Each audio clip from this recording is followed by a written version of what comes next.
chegamos aos atos administrativos em espécie quanto à forma. Estes atos administrativos, eles entram aqui na classificação de atos administrativos, não porque tem um conteúdo semelhante a um ato administrativo, mas porque eles têm uma forma que o reveste, que o assemelha a um ato administrativo. Não são atos administrativos propriamente ditos, mas entram aqui nesta classificação. Então, como exemplo de ato administrativo quanto à forma, nós temos o decreto, a resolução e a portaria, a circular, o despacho e o alvará. Então, vamos trabalhar agora com o decreto. No decreto, a classificação diz que é uma forma de que se revestem os atos individuais ou gerais emanados pelo chefe do Poder Executivo, presidente da República, governador, prefeito. Este decreto, portanto, não pode ser emanado por outra autoridade que não seja, veja bem, um chefe do Executivo.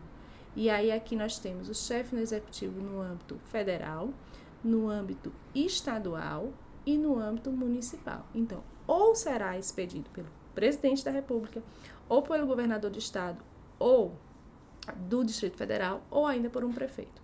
Não há outra hipótese. Os decretos, eles podem ser ainda regulamentares ou de execução. O decreto regulamentar é aquele decreto que tenta regulamentar algo que já está descrito em lei. Portanto, ele não cria direito novo, ele apenas regulamenta o direito que já está incluído numa determinada legislação. O decreto de execução é esse decreto regulamentar, outra coisa importante, ele é um ato geral, portanto, ele se aplica de forma geral e abstrata como a própria legislação. Já o decreto de execução tem efeitos individuais e concretos. É o caso, por exemplo, do decreto de nomeação, de demissão ou ainda de desapropriação. A desapropriação para fins de reforma agrária, ela começa com um decreto do presidente da República que desapropria uma determinada propriedade para fins de reforma agrária. Então, aquele decreto ele é específico, ele vai atingir aquela determinada propriedade sob aqueles determinados fins. Então, isso torna o decreto de execução, aí o decreto relacionado a esses exemplos que nós demos agora, de demissão, de nomeação e de desapropriação, como decreto de efeito individual. Já o decreto aqui, autônomo ou independente, bom, o decreto autônomo é um decreto que não há mais na Constituição. Na verdade, ele foi excluído pela Constituição de 88. No entanto, é importante a gente dizer que os decretos autônomos, independentes, eles ainda retornaram um pouquinho, vamos voltar aqui, eles ainda retornaram à Constituição quando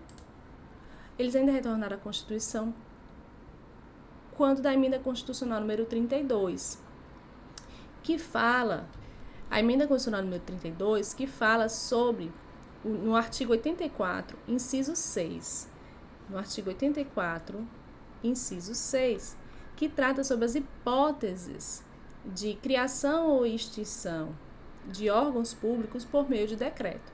Então, seria uma modalidade aí do decreto autônomo ou independente. Agora, uma coisa importante sobre o decreto é o seguinte, a gente tem situações, né, de um decreto mais geral, que é esse decreto chamado decreto normativo. Então, esse decreto mais geral, ele é um ato normativo, certo? Derivado, quando ele vier apenas regulamentar uma legislação, e ele será um ato normativo originário, quando ele criar algum direito, né? Seria essa competência derivada exclusivamente da Constituição. Quando ele deriva diretamente da Constituição e ele cria novas situações, quando nessa de criação e extinção de órgãos.